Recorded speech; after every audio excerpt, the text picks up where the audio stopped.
I think it's like a set of misplaced hysteria that is emerging from something that people don't understand, which kind of ties back to what I said at the beginning of the thing. It's like this is the first time we've interacted with anything other than a parrot that can actually string together a coherent sentence.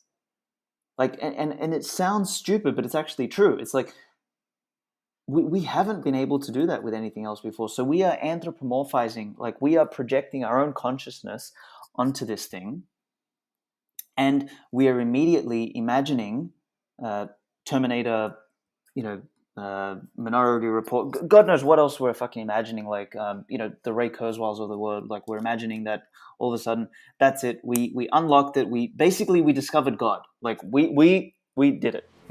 And to me, that is like such a mix of naivete, ignorance, and arrogance. It's just not even funny.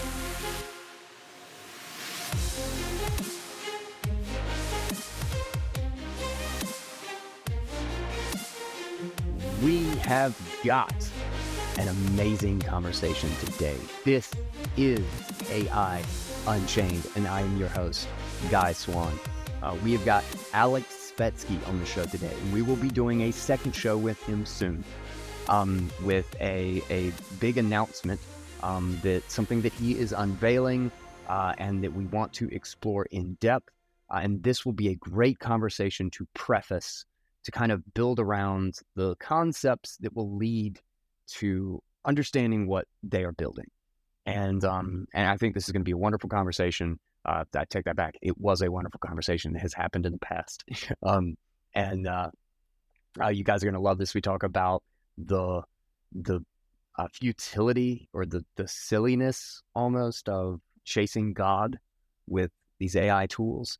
And building this overarching general AI super intelligence, and trying to make sense of our relationship to these things, and like what bias is, and like how silly, how misguided the focus on, like, is this thing woke, or is this are these tools going to be telling us the truth about X or Y, and why bias may be something that we actually seek.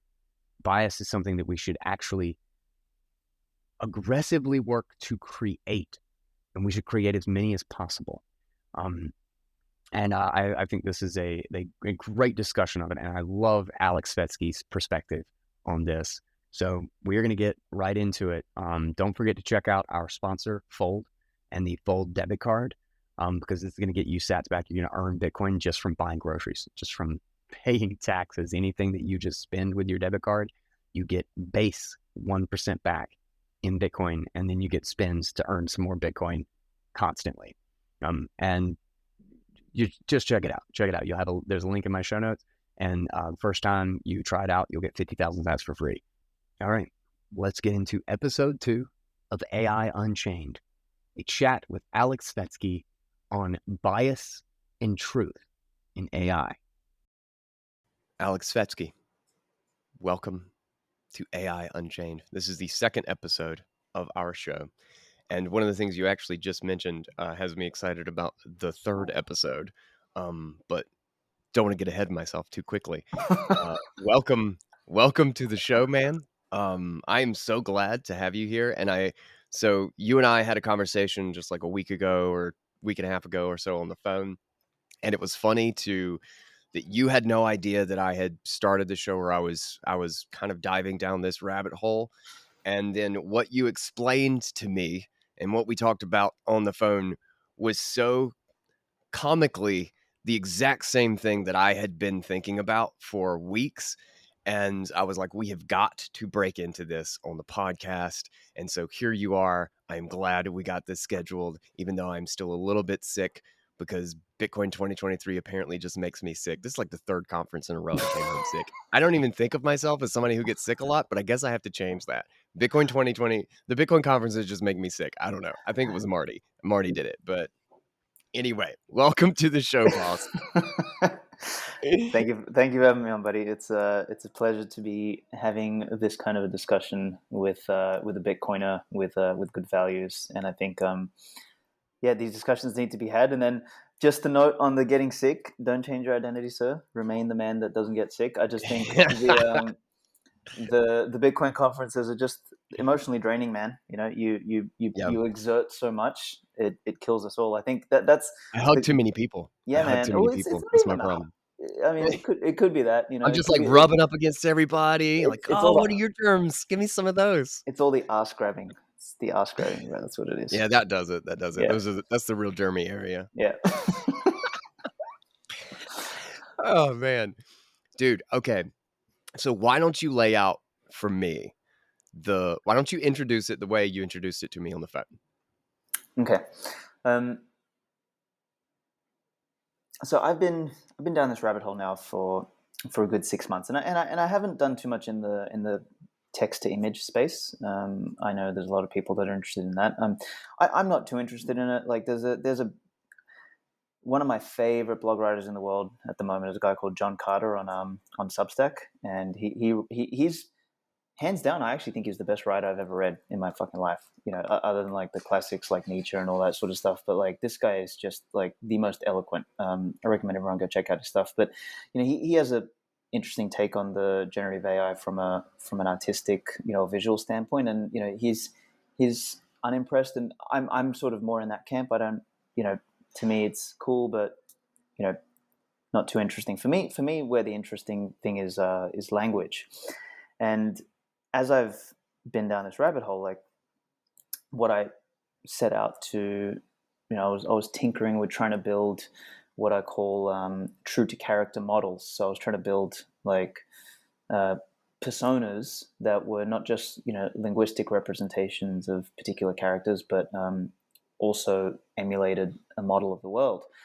And what I found going down that rabbit hole was that basically these you know, first of all, these large language models, you know, we anthropomorphize things a lot. Like we, you know, this is the first time in human history that we've talked to something other than a parrot that kind of talks coherently back. And seriously, like we haven't really done Yeah, that that's a before. And good point. That's a good seriously, point. like, and all of a sudden everyone's losing their minds. Like, oh my god, it's alive! It's, you know, when the reality is that, you know, probabilities and the laws of large numbers like strikes again. Like looks like, you know, language is a little bit more rules based than what we thought. And you know, we've cracked language. I don't think by any stretch of the imagination we've cracked intelligence. But you know, here we are. We've cracked language to a large degree. And these, you know, what I call like stochastic parrots or probability machines are very good at stringing together coherent sentences. And, you know, they're contextually accurate and all that sort of stuff. And, you know, voila, we have these large language models, as they're called, that people can chat with, that they can talk with. And it basically feels like you're speaking with a human on the other end, more or less, right? You can tell, you know, when you sort of dig a little bit under the surface, you know, that it's, you know, not you know, it's not intelligent or it's not sentient, but you know, it can like weave ideas together. It can, you know, help you with code. It can do all sorts of really interesting stuff. So for me, that was fascinating. But as I went down the rabbit hole, what I found was, you know, I wanted it, despite, you know, prompting, super prompting, and all this sort of stuff to, you know, I wanted it to like talk like Jordan Peterson, for example. And man, I have fandangled this thing in every way possible. And, you know, when it came down to like the language style, it was able to emulate it. But, you know, you would ask it something like that, you know, what Jordan Peterson's opinion on it would be like, you know, I'm a 6-year-old. Should I, you know, change my sex, you know, like from a boy to a girl? Yeah, yeah, yeah. It would be like, oh yeah, that's a tough decision, but you know, like at the end of the day, it's your choice, kind of thing. Like it would just be like, no, that is like not what he would say. So It the doesn't more I got, understand the logic or the reasoning behind things. well, It's it doesn't have a Jordan Peterson has an opinion because he has a values hierarchy in terms of yes. himself. Like this Yeah, thing yeah, doesn't yeah. have essentially a values hierarchy, or if it does, what ends up happening is it kind of gets like washed up in, you know, they run all of these language models through what are called toxicity filters before people use them. And these Yeah. toxicity filters decide what is acceptable or what's not. And part of what the push is, the big push in large language model development is this idea of like making so the two core values, the two primary values are harmlessness and helpfulness. They're the two things that they're trying to orient all, or at least all the mainstream language models toward, whether it's OpenAI, BERT, Bard, and all this other shit, right? So harmlessness and helpfulness, not truth or accuracy or any of that sort of stuff. Harmlessness and helpfulness. And in doing so, another big thing that they're trying to do is remove bias from the model, right? And it's you see it everywhere in all the articles, and every time Sam Altman does a podcast and all this sort of stuff, it's like we must remove bias from these models because we want them to be unbiased. So if you look at all these discussions around like removing bias, it was driving me crazy listening to these things. Something was rubbing me the wrong way, and then it hit me, which I think it hits most people when they hear this kind of crap. It's like, how do you remove bias? Like that is fundamentally an impossibility. Like tell me something that exists that doesn't have a bias. Like it doesn't exist. So to me, the way I understand this stuff is that like bias equals personality or opinion. Like how do you have an opinion on anything without a bias? And what I realized is like the best you can do is like either install a new bias, which is your definition of unbiased, so that's a lie, or you can neuter something. You can neuter the models to such a degree that they basically apologize every 30 minutes because they're trying to like walk on eggshells without telling you anything. And to me, it's like the uh, the creation of a midwit language model that that like talks a lot but doesn't actually say anything. And that's sort of the two outcomes you get of removing bias. So I'll shut up there at the moment, and then we can kind of disseminate a few bits and pieces. But basically, the core premise of the first thing I want to discuss is that bias removal is a scam. It doesn't exist, and it's a stupid pursuit. And its pursuit could potentially also be dangerous by defining something that is a new bias as non-biased, and turning all discourse into some overly polite apologetic horseshit. Good cap on that one. I love it. No, 100%. I think the idea, it's very much like saying, we're just going to remove all misinformation. We're just only going to tell the truth when it's like, okay, so who knows the truth? And you're presupposing it's the presumption of knowledge, right? It's that there is some source of truth, there's some person or some opinion that is the unbiased. Yes. When the idea of being unbiased requires you to have some sort of value judgment as to what is a bias and what is not. And that is a bias. Like it's antithetical to the idea of the word and the idea of a singular perspective. So, like, let's say you think that all right wing stuff, especially going to the G7 and the mainstream and everything right now, is that anything right wing is some particular bias or whatever. So, even if it's true, we're going to remove right wing to make sure that it's not bias. And then anybody on the right would essentially do the exact same thing for the left, trying to make an unbiased machine. But both are just instilling some sort of bias.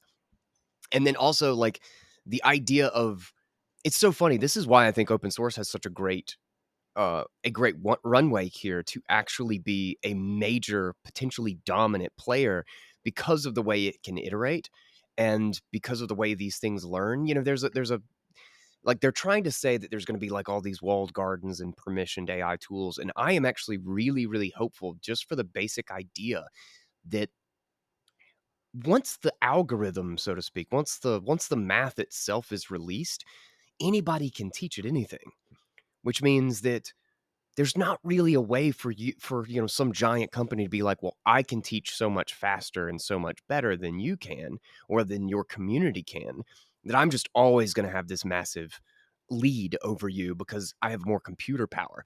It's like, well, maybe you're teaching it poorly curated crap.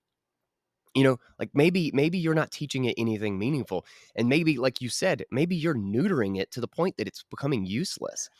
And that's what I've found with ChatGPT. There's so many times where one of the major reasons I want to host my own model is because on my computer is not only just to do stuff and interact with programs and things on my computer, but because I can't make like come up with, like, one of the things I use it for is kind of a conceptual thesaurus.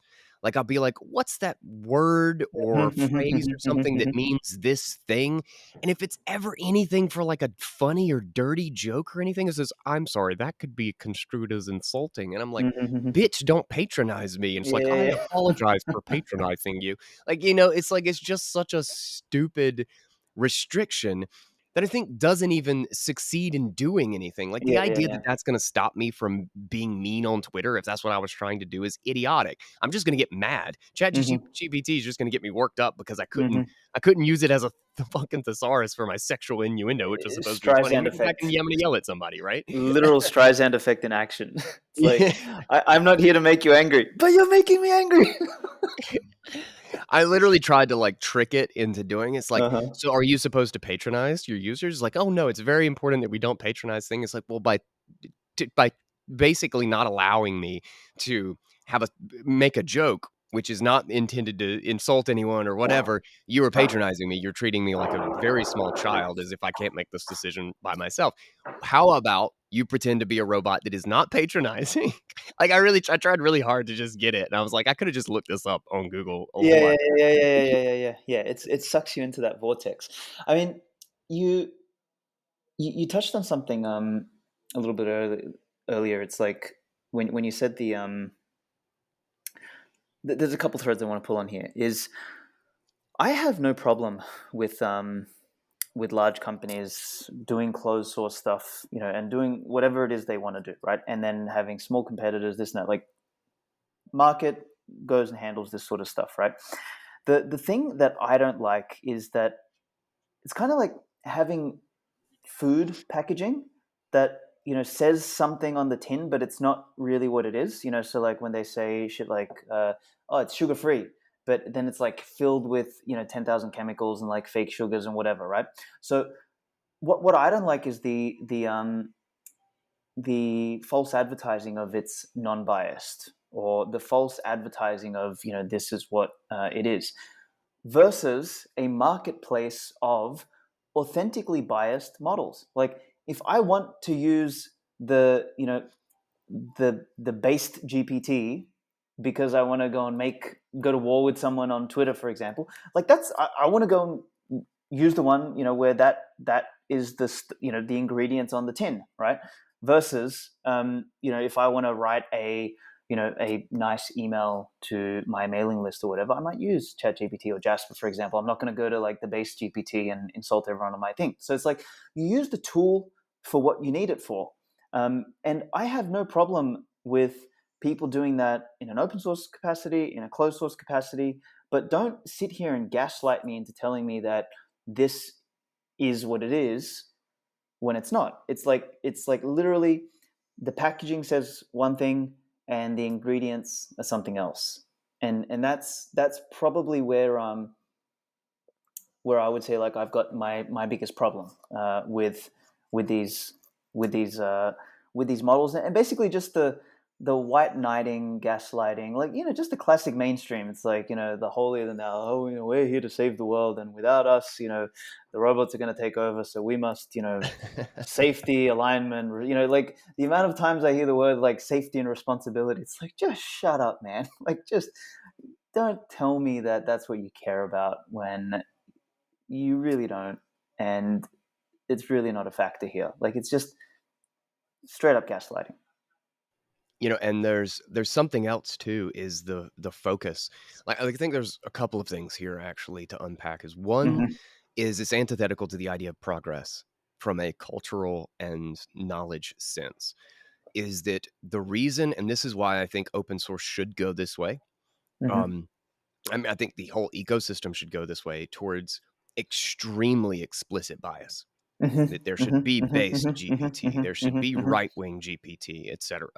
Um, and and that it should be built this way because the entire idea of progress is competition among ideas. Correct. Is Yes. which perspective aligns with reality, which perspective and values produces the best results in someone's life. And so when you're only using base GPT, maybe being a jackass all the time isn't successful in a social Mm-hmm. environment. Mm-hmm. You Mm-hmm. need to be punished. You need to Mm-hmm. see the consequences of Yes. being based GPT all the time if that's the case. You need the feedback. And you need feedback. You need feedback to understand, like, again, it's the pretense of knowledge. We don't know. We don't know what the path is. We don't know what the best alignment is, what the best values are. They survive because they are most aligned with the world.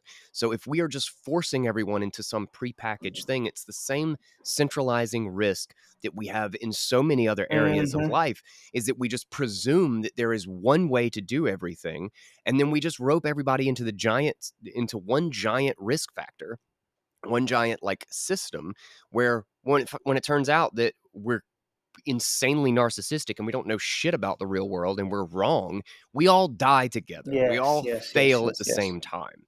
And look at what's happening with our financial system. Look what's happening with our political system. These are the consequences we are living through right now. We really shouldn't do that again with AI. Like, we It's should the really make sure that we prevent that outcome yet again, because you're looking at an order of magnitude bigger consequences when these things get that much more interdependent with our lives. it's the same playbook, man. You just nailed it there. It's the same playbook.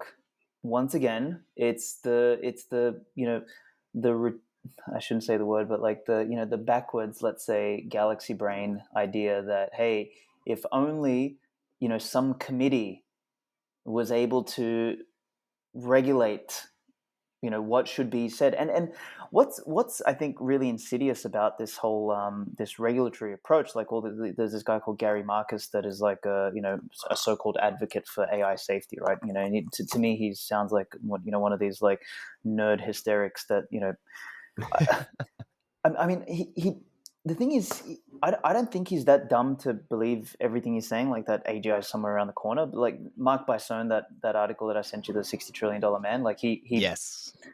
obliterated him, right?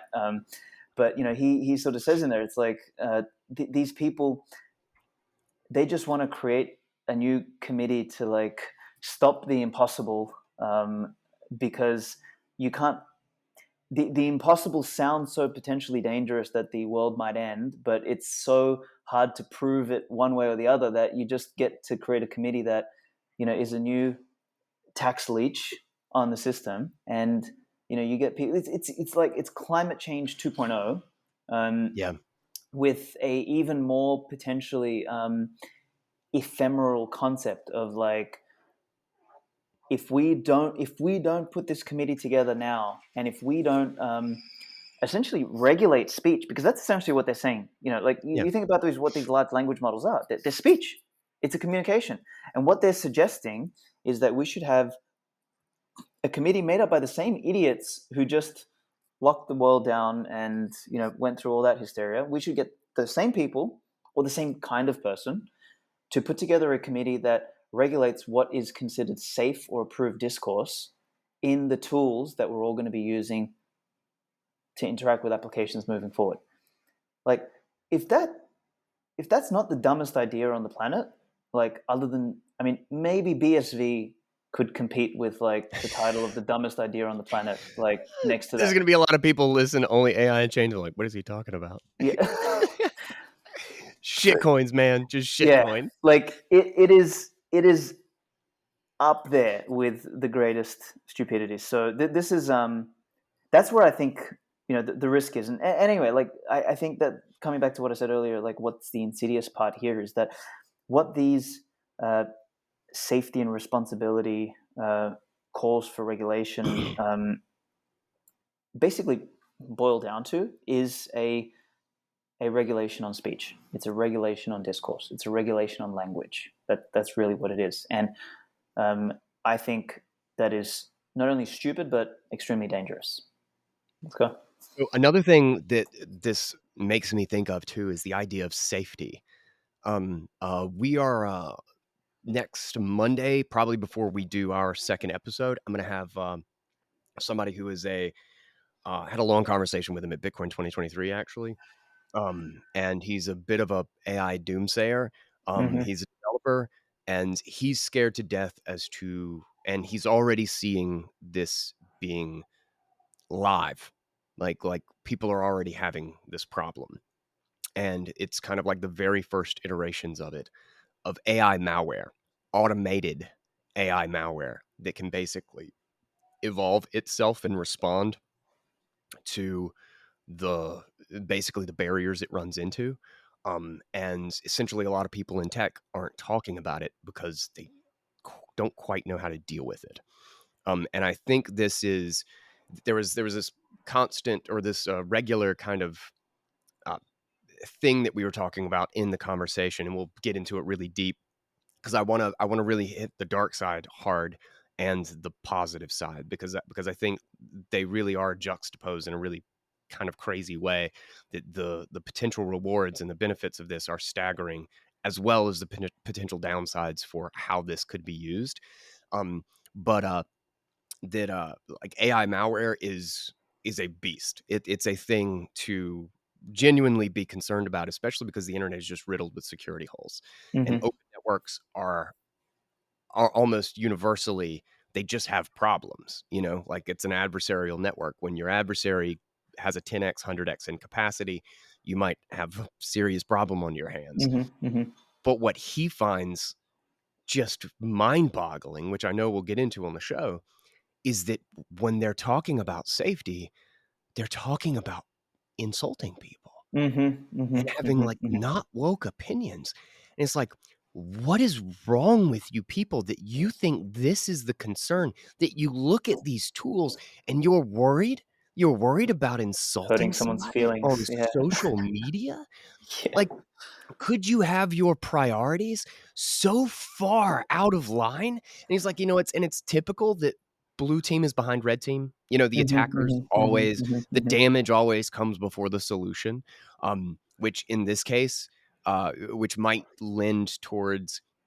It's funny, we kind of went back and forth as to whether or not that means, should this be kept from the public because of the degree of damage that can be done, or should this be as aggressively open as possible so that we can adjust incrementally as more and more damage happens?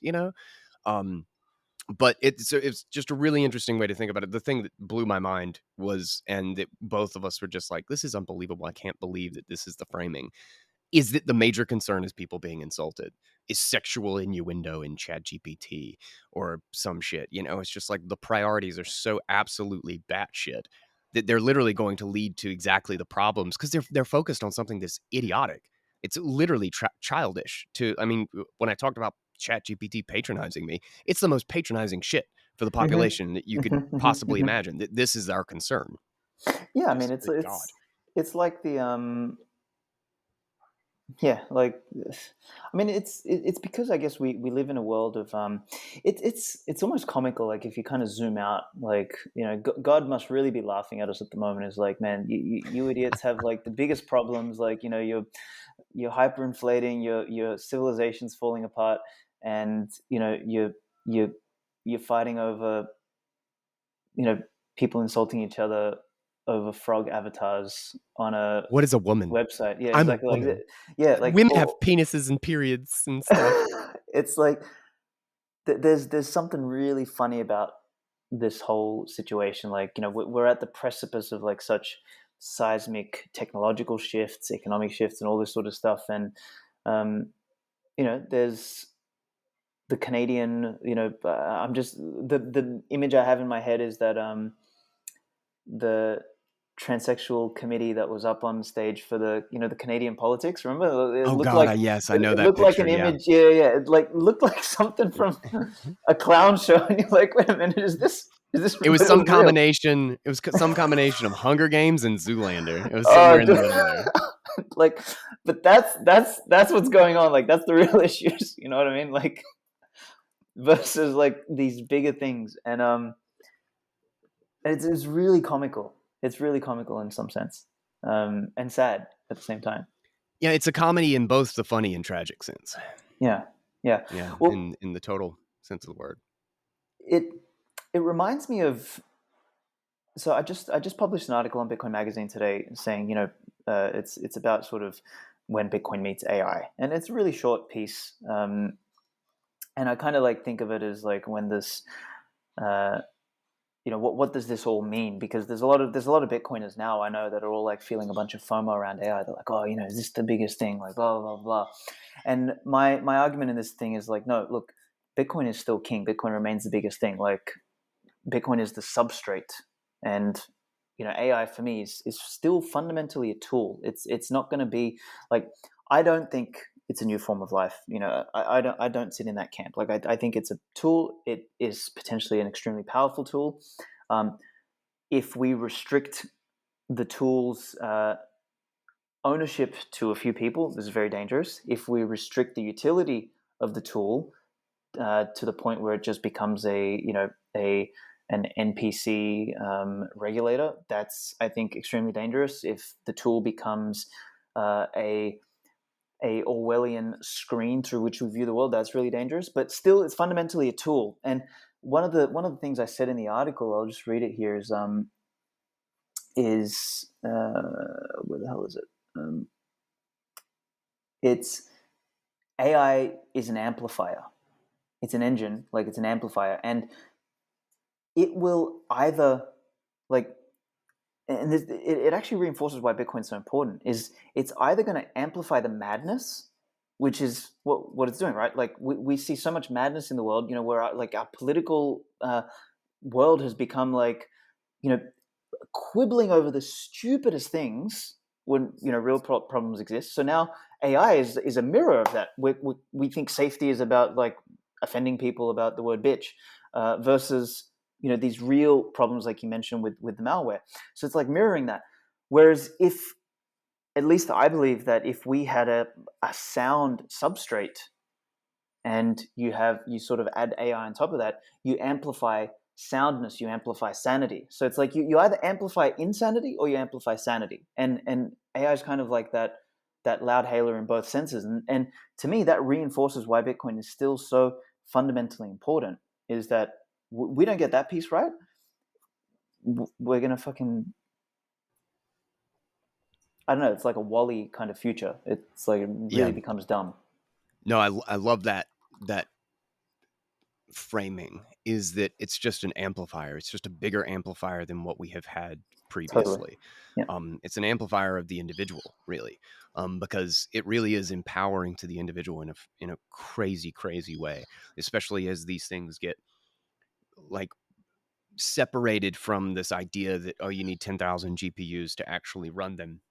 And it's amazing how fast that statement became nonsense to run some of these large language models. Like, I'm going to be able to run basically ChatGPT 4 on a consumer machine. I mean, it's an expensive consumer machine, but I'm going to be able to run it. And it's really crazy how quickly these things are changing. And one thing that I've been kind of bugging them on their Discord, and in fact, I haven't done it in a couple of days, so I need to annoy them again.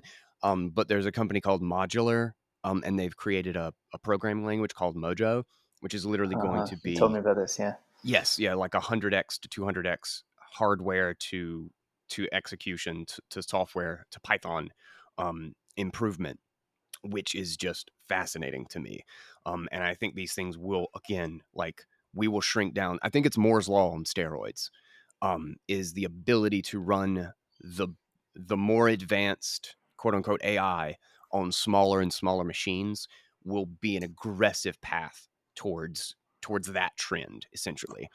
Um, but uh, you talked about oh crap, I forgot what my original point was. Well, let me ask you that, Yeah. is, do you think that negates like the fact that there's a trend towards people using this in an individual capacity? Do you think that potentially negates some of these broader risks, particularly the one of like amplifying madness? Because we live in a mad world. AI as a tool amplifies madness. So social media is an example of that, right? So social media is a tool, but we're at a stage in the cycle of humanity where we're fundamentally that there's a there's a cultural and social sickness that basically social media just brings to the surface, right? Everyone is pissed off, everyone's angry, everyone is like detached from themselves, all that sort of stuff. So, Yeah. What is AI, even personally, accessible AI, do in that environment? Like, do you think that helps? Does it amplify? Does it correct us? Like, or is the answer to that This is yes? why I think this is why I think the push towards self-hosting AI and training your own AI on your little world and on your machines and in your network is so important for a couple of different reasons. One is because I think the best way to defend against something like AI malware is an AI defense, is for it to be watching your network and to make sure to essentially assess connections. Um, and but in addition is um, more generally is I think a large part of there's a great quote by Charlie somebody, but it's uh, people go insane in crowds, people go insane in Mm-hmm, groups, mm-hmm, mm-hmm, and they come back to sanity one at a time, mm-hmm, individually. And so the more that this empowers the individual, the more I think it actually is a push against the collective insanity that mm-hmm, we have seen arise in the last 20 to 30 years more generally. And that the more that we can amplify what the values and the decisions of the individual are, I mean, that's what Bitcoin is, right? Is that to actually put the individual back in charge of the economy when we've had these top down structures where the individual has basically been eviscerated from it. People don't realize it. But when you can print $6 trillion out of thin air and you can just wipe out 3 million people's worth of entire economic existence in a snap, just like all the corporations all the products and services and things that you thought you input in the world, it just completely erased, just replaced by a counterfeit machine in an instant. Like that's not a free market. People don't think about it that way, but that's what it is. It's a counterfeit market. We're completely mm-hmm. run by politics. And the fact that you can go and pick between a Apple and an Android has nothing to do with that. Like that's not your impact. If somebody can just decide, pick and choose winners across the entire economy, and 40% of small businesses can be shut down in 2020, just nonsense. But in that same vein, this is actually the point I had forgotten earlier when you brought up the idea of like everybody going mad, was that I think AI. I talked about this with Jeff Booth, as I said, AI could be the worst thing that ever happened to us if we stay on a fiat standard, Mm-hmm, if we stay in a mm-hmm, misallocated top-down world. mm-hmm. But it could be the best thing that ever happened to us if we actually realign with the individual and we have a Bitcoin sound money standard. And I genuinely believe that. And I don't think that's just like a talking point or whatever. Like, I think this is about empowering the individual to actually have the values of the person. Like, what does my family mean to me? What does my community mean to me? And how do I put that force? How do I put that influence out into the world? And how do I make sure this AI is responding to my values? And it's a whole lot less dangerous for someone to have an AI and have bad values if everybody else has their own AI that has good values. You know what I Mm-hmm, mean? mm-hmm, mm-hmm, And I think that's the best path forward. And the more we try to top down this thing and have an unbiased AI, the more we're just all roped into your values are going to be this, and we're going to manipulate you into this path. And again, huge centralization risk. And then as soon as, I mean, who's really the largest risk for AI malware? CIA, Department of Defense. And if we have like an AI pause, they're not going to pause. They're going to stop shit. They're going to teach mm-hmm, this thing how to kill as many people as possible, how to mm-hmm. manipulate people. And they're going to do it out of, we have to do it faster than the CIA does. And they'll design something that gets away from them in no time. They'll Wuhan lab this thing. And if we don't have the tools, if we don't have access to the tools and begin thinking about this as an adversarial situation where we need to defend ourselves from that possible scenario, um, we're going to be in for a really rude awakening, because governments are trained to control and kill people. Like that is their raison d'etre in a lot of ways. Is how do we keep power? And but the good thing is there's always this analogy or whatever. It's like, oh, this is like giving everybody a nuclear bomb, and Such. it's like, who detonates nuclear bombs?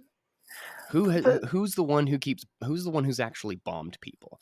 I mean, it's And not only in that, that but sense, that's such a hyperbolic statement. That's such it like is ridiculous. It is it's one of ridiculous. those hysteria causing things. It's like, get the fuck out of here, man. Like, anyway, so sorry. I just had to say that.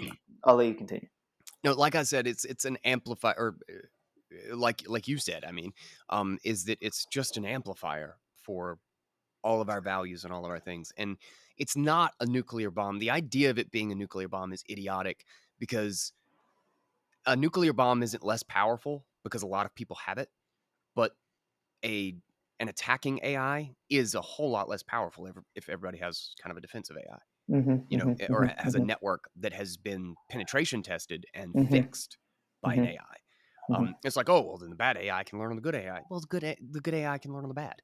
Like it's an ecosystem. It is genuinely evolution of intelligence. And there's also a really interesting that. Thank you so much for sending me that article, though, because I would not have found it. The Bison, but what's his name? Mark Bison, yeah. Bison. Is the idea, because one of the things that he said in it right towards the beginning too, that was just like, oh my God, that's so true, is everybody's talking about like, oh, this thing is conscious, is this thing is this thing actually alive, and all this stuff, and it's like, okay, well, define consciousness. Like nobody can define consciousness, so we're chasing this idea of, is it this thing that we can't even define for ourselves, which is completely, it's like, it is literally like chasing God. It's Yeah. chasing God. It's chasing something that we explicitly can't define. So I started a little Substack a number of months ago called Authentic Intelligence, and the first or second essay in there tries to tackle this thing. I said, okay, everyone's running around talking about AGI. First of all, we haven't even defined what the fuck intelligence means. There's no consensus around that word, let alone what artificial intelligence then means, and then what an artificial general intelligence means. And there's these like all these confusing conflations between, does AGI mean like intelligence, or does it actually mean consciousness? Because I think what most people are afraid of is that they're afraid of a conscious sentient being emerging from the computer in some sense. But that's a different realm to intelligence. Like intelligence and consciousness live in two different fucking places. And like it's Yeah, is another my case of like, calculator intelligent? yeah, like I mean, it's a form of it, is it not? exactly. So it's like, what do we really mean by intelligence? Like there's all these like different narrow components that make up intelligence, that we don't know whether their combination is actually what gives us consciousness anyway. Like so there's all this sort of. I think it's like a set of misplaced hysteria that is emerging from something that people don't understand, which kind of ties back to what I said at the beginning of the thing. It's like, this is the first time we've interacted with anything other than a parrot that can actually string together a coherent sentence. Like, and it sounds stupid, but it's actually true. It's like, we haven't been able to do that with anything else before. So we are anthropomorphizing, like we are projecting our own consciousness onto this thing, and we are immediately imagining Terminator, Minority Report. God knows what else we're fucking imagining. Like, the Ray Kurzweils of the world. Like, we're imagining that all of a sudden, that's it. We unlocked it. We discovered God. Like, we did it. And to me, that is like such a mix of naivete, ignorance, and arrogance. It's just not even funny. It's like to think that we have managed to, like, through basically a stochastic probability machine. That's literally what we've done. To think that we've actually invented consciousness or discovered consciousness is like hubris of the highest order. And it's probably not surprising considering how ridiculous humanity is at this point in time. Like, we thought we could like manage a virus and, everything else that we can manage the climate, bro. Like we can't tell the weather a week from now, but we're going to like manage the global climate. Yeah. and it's the same with and it's the We're same going with to this. manage the climate. We're going to make permanent prosperity, and we're going to just control the price of debt, and everything's going to be great. Yeah, it's ridiculous. It's insane. So it's the same thing here. It's like I'll send you the link to that article. I think Definitely do. Definitely I do. don't try and place any answers. I'm not here to say like, oh, this is how we get to consciousness, or this is what intelligence means. I just ask a bunch of questions, and it's like, okay, if we haven't answered this, don't fucking talk to me about we're gonna have conscious intelligence emerge out of a computer tomorrow. It's like we're so far from that. It's not even funny. We're overzealously personifying this thing because it talks. Because it's Exactly. software Yeah. that sounds like a human. Mm-hmm. When it might just turn out that language predicting the next sentence isn't that complicated of an intelligent thing. And Gigi actually had a really great post underneath something I posted on Noster, just talking about like um, I made an analogy as I've been like trying to make sense of how these things work. One thing just kind of struck me while I was reading a piece trying to make sense of language models in like normal language was that this is largely like uh, an insanely efficient compression model. It's a way to compress all of this information, all of these images and things on the internet. But it's a very, very lossy compression, meaning that like I can take all of these pictures of cats and put this into my image generation model, but I can't actually recover any individual image of a cat, like this exact picture from this exact Mm-hmm, place. mm-hmm, mm-hmm, But mm-hmm. what I have compressed is the idea of a cat. Or the And so pattern of a cat the might be pattern one. of a Yeah, cat. yeah, yeah. And it's just pattern recognition. So I can regenerate that cat in a completely different image. But one of the really kind of crazy things about it, which I thought about while I was on the plane going to the conference, was that because I had stable diffusion and all this stuff on my computer, is that I didn't have the internet, but it was kind of like I had the internet on my computer. Mm-hmm, mm-hmm, mm-hmm, mm-hmm. Is that I had this wealth of knowledge that was locally run so that even without the internet, I could really just kind of get whatever image I wanted. I just had to prompt it out of my Jeep, out of computation. Mm-hmm, mm-hmm. Um, but Gigi had a really good post underneath it talking about like intelligence is intelligence. Like it's all just a various forms of pattern recognition. And human intelligence is just orders of magnitude more complex. It's just pattern recognition on on top of pattern recognition with meta pattern recognition with like it's just layers and layers and layers of this that is developed organically. And what we've done is we've taken um, a lot of just information pattern recognition and we're creating very specific things. But we'll then create meta pattern recognition, like tools to go on top of it that will use it. And we will get this more and more complexity. And at some point, it's just the same all the way down. Intelligence everywhere that it exists, whether it's in organic life or on a computer or whatever, is just the same thing. It's just varying Is it degrees though? Is of it? Is um, it? I think he's onto something that it is just forms of pattern recognition, but the organic form is just so complex. It's like saying that DNA is just like four proteins, but then thinking that means that we understand DNA. Mm. Because it's just an infinitely complex thing. Like even to this day, people are like, "Oh yeah, we understand what goes on with a cell," but then they take like a high res image of like all the shit in a cell, and it's an ecosystem that's so complex and variable. It's like looking at an entire forest and just being like, Yeah. "Yeah, it's like trees and rodents and leaves and stuff." It's like that does not give you don't understand what's happening in that forest because Correct. you're not going to be able to manage that forest because you know that there's these like handful of components in it. The The, infinite complexity of the interactions and the individual values and feedbacks of all the different players in this giant, infinitely complex ecosystem. A single forest can't be understood. And the fact that we mhm. can draw it out on a map and there's like a green blob, and we look at it and we're like, there's a forest. I understand forests. It's like, no, Absolutely. you Yeah. don't. Yeah. The Yeah. map is not the forest, you know?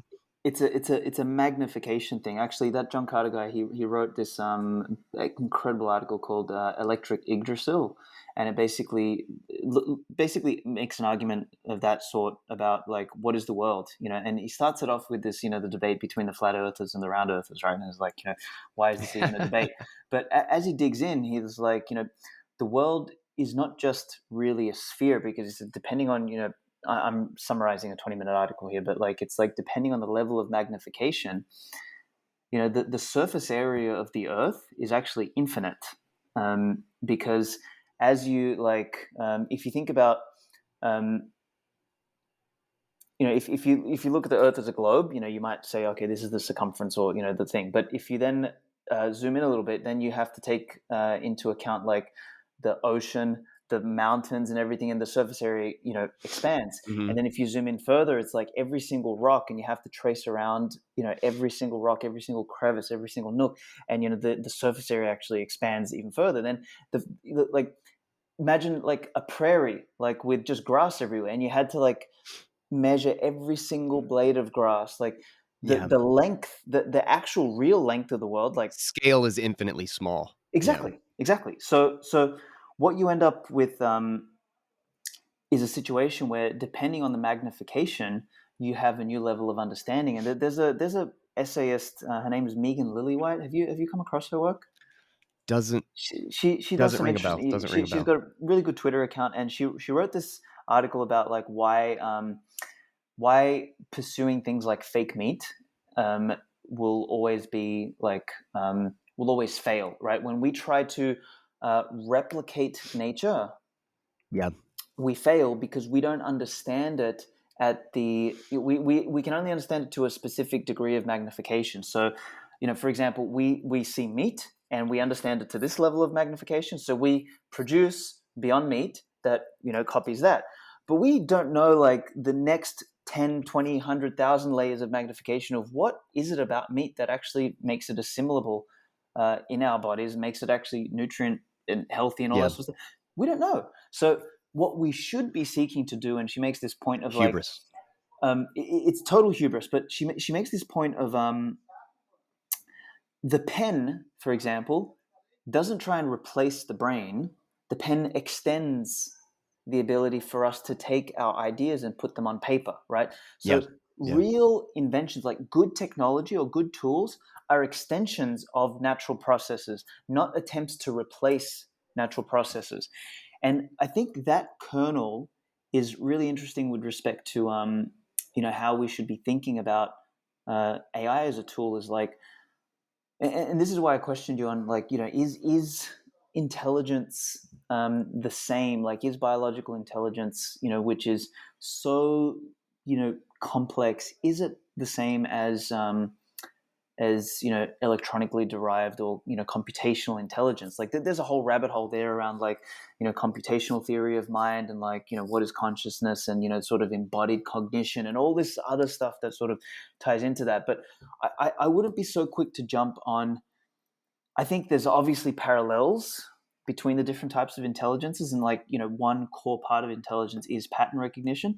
But I get the sense, this is just instinctive, that intelligence is more broad than pattern recognition. It's like reasoning. It's like it's all of these things, and I don't know if we can model it, because it's as what's his name, Stephen Wolfram, he talks about this idea of computational irreducibility, right?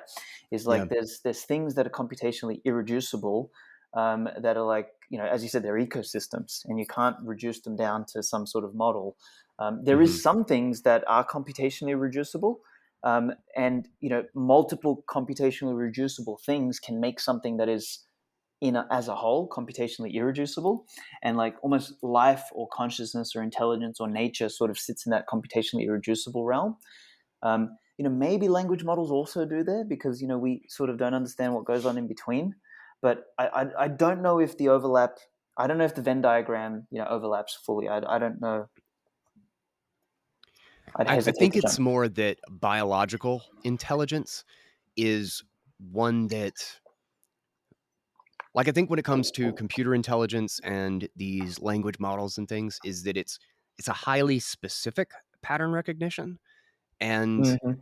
it interacts with very little else in the sense that it's literally just doing one job.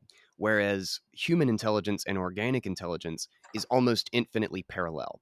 One of the things that we do, we have this meta intelligence in a sense where we can create perspectives, or we can think about ways to think about things and see which ones properly align. So I think it's smaller, like in the context of like how we would see AI come about. This is why I think open source is actually a far more natural way for intelligence to evolve, is because I think it's a whole lot better implication, or a whole lot better outcome, to have, like, where Google is just like, I'm going to have 80 trillion parameters and we're just going to have the biggest thing ever that's trained on all the stuff.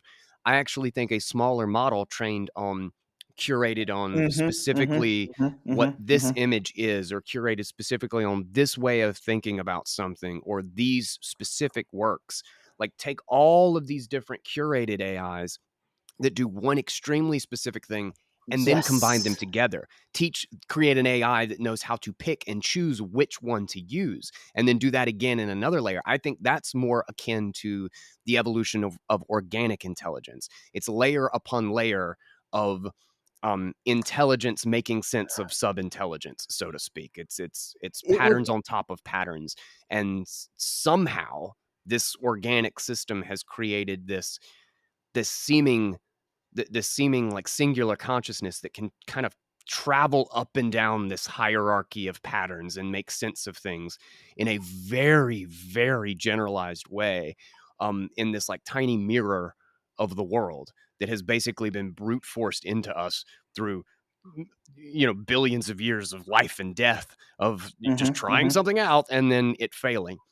And I don't think, without like a natural course, there's no way to recreate that. Well, I would 100% agree with you in terms of the you've sort of got these layers.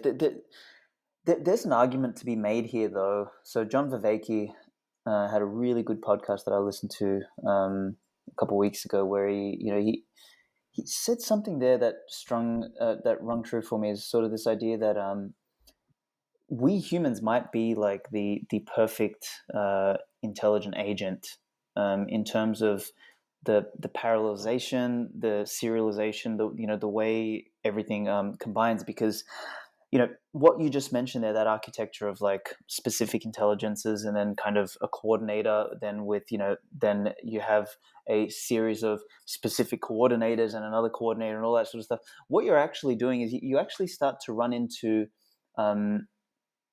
the natural process of like you run into scaling laws, because coordinators are bureaucrats, essentially. That's what a coordinator does. It's a layer of bureaucracy, and the layers of bureaucracy exist in intelligence as well.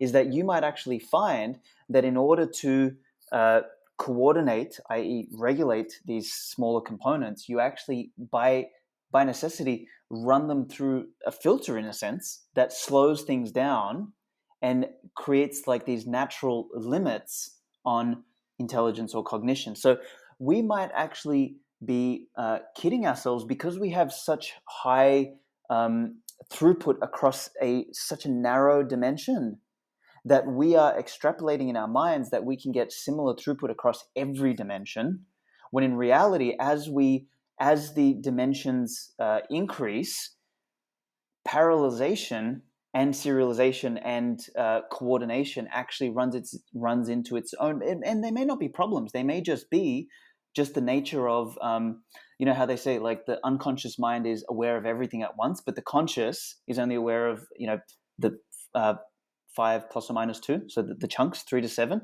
Like, I know that at the moment I'm unconsciously aware that blood is pulsing through my big toe. And now, if I start talking about my big toe, my conscious, awareness goes there. And now, like, one of the 3 to 5 things that I'm aware of is that. So maybe, all intelligence ends up there, and we end up creating a super intelligence that kind of like, ends up coming back full circle, and we are that super intelligence. Yeah. So there's a whole rabbit hole there. But like, what I'd then kind of like riff off the end of that is maybe instead of trying to so I 100% agree with narrow specialized micro AIs. Think of that. So micro models that do Yeah. specific things very well, is that maybe much like humans, the marketplace is a way to create a collective intelligence of humanity. Maybe the marketplace, as opposed to AI coordinators, is you have an AI marketplace where micro AIs are interacting. And there doesn't need to be a coordination layer, or maybe there needs to be some coordination layers, but to try and chunk it up to the ultimate super intelligent, coordinator. Yeah. Maybe that's already us. Yeah.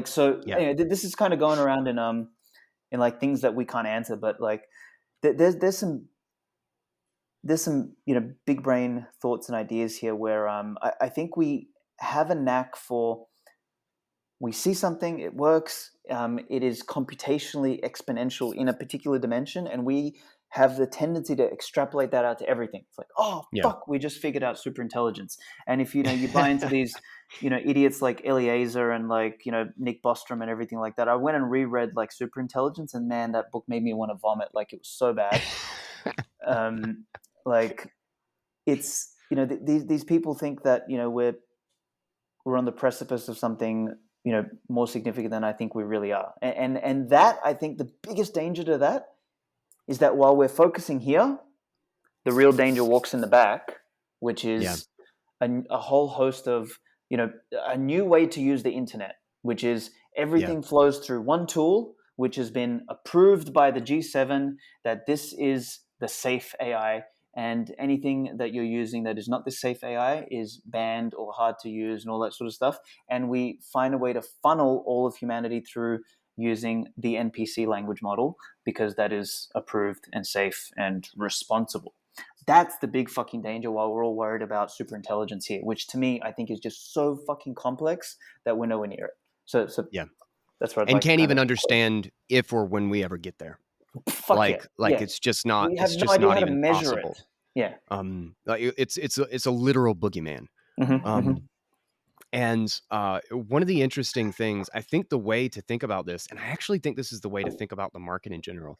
There's a lot of people who think we're creating this new species that is competing with us, and because it's supra intelligence, it's above us, so to speak, that we need to make sure it's aligned with humanity and all of this stuff. But I think it's I think it's far more akin to a multicellular organisms creating a nervous system. That's kind of what the internet was to begin with anyway. It was the very ghostly beginnings of the idea of collective intelligence. Yes. Is how do we share knowledge in bulk? And one of the really beautiful things, again, about a language model or a image generator is literally, it's like having this weirdly compressed version of the internet on your computer that you can just pull out with computation. And there's this sort of infinite complexity where we're trying to be oh, we're going to create this huge model that can just predict what every single molecule does when the wind blows. And it's antithetical to the fact that the only reason that computation can happen, the only reason that the molecules can actually interact with each other is not because there's some top-down dictator. It's because every molecule has its own forces. Every molecule essentially has its own little computational piece of that puzzle.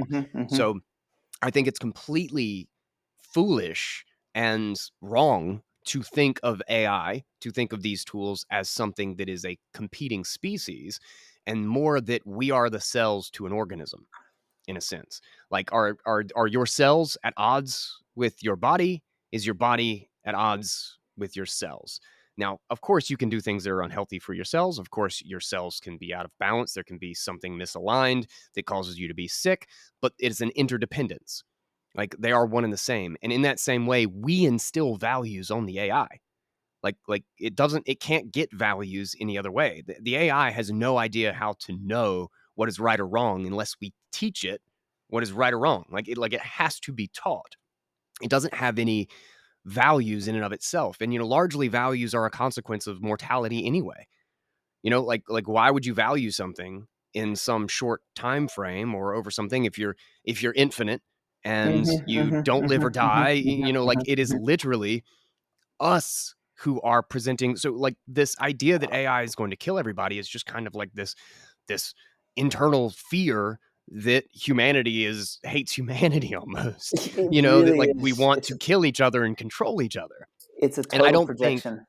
yeah, it's a total projection. And I don't think that is humanity. I'm a Yeah, pretty optimistic guy. And I think at an individual level, most people just want good for the world. yeah. Like most people just want life to be better. Yeah. Um, It's a and total projection from, honestly, like I call them the sort of the nihilistic nerds, the ones who are sort of like, seriously, it's a total, like you look at that no, that's Eliezer guy, pretty fair, I that's think. literally what he is. He just thinks the end of the world's going to come because, he he's so fucking empty inside that this boogeyman is like kind of what gives him some sort of validation in life, and it just really fucking rubs me the wrong way. Like I hit that exact point in that little article. Is AGI Oh, around the nice. corner, or is it like a boogeyman basically? Like and that's one of the things I said is like, if like let's just assume that we are really around the corner, or maybe even not around the corner. Let's assume that there is a computational path to consciousness. Like I make this argument that you know consciousness doesn't seek to like just wipe out other consciousness. It doesn't fucking work like that. Like it's like to kind of like project the worst uh, impulses onto something else. It's like I don't know.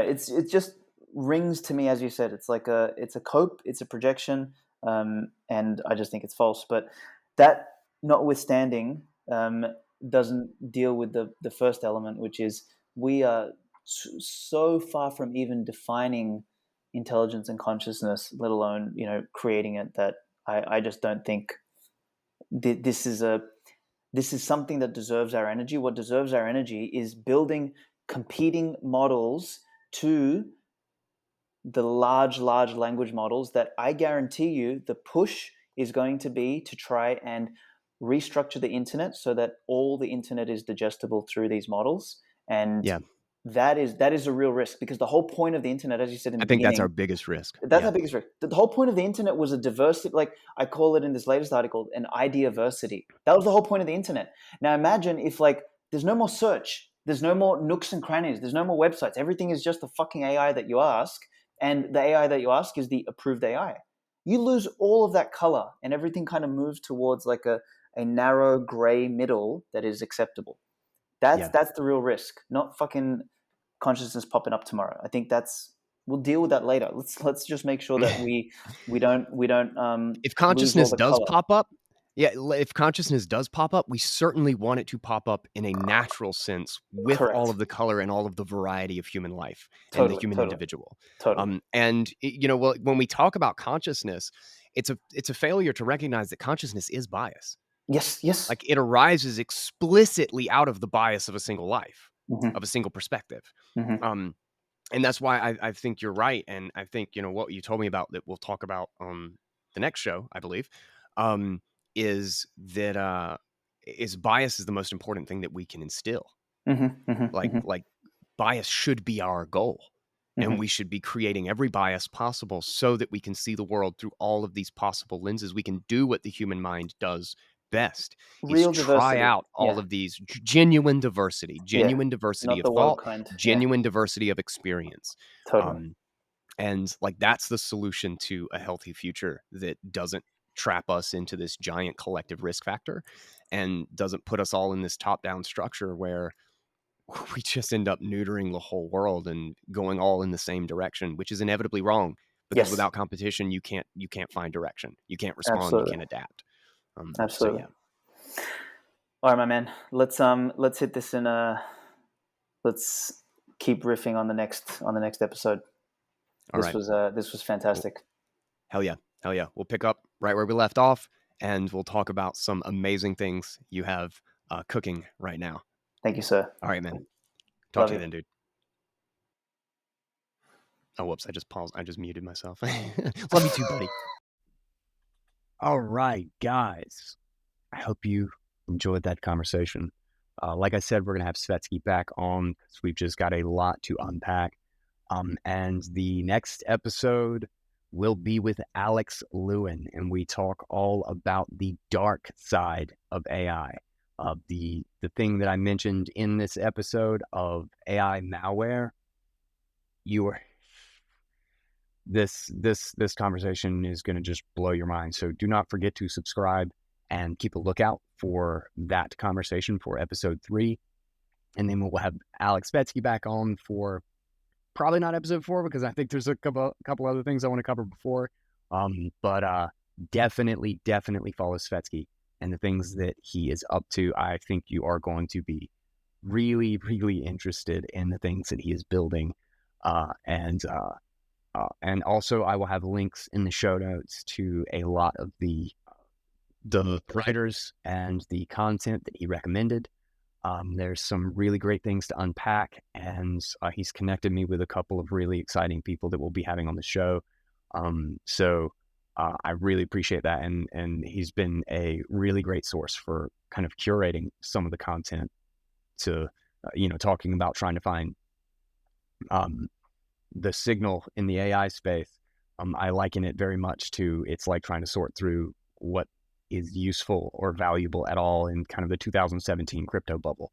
It's really painful. So I have really, really appreciated that. And I definitely follow Svetski if you want to try to figure out the noise. And that's myself. That's what I'm doing as well, is trying to build like a strong network of people who are actually doing useful things and meaningful things in AI, rather than the fluff and the prompt sellers and those sorts of things. So stay tuned, stay subscribed to this show, as well as follow me on Twitter and Noster. And I will catch you guys on the next one. Thank you guys so much. Links to all the good stuff in the show notes right there in the description. Check it out. Subscribe. I am Guy Swan, and I will catch you on the next episode of AI Unchained. Until then, everybody, take it easy, guys.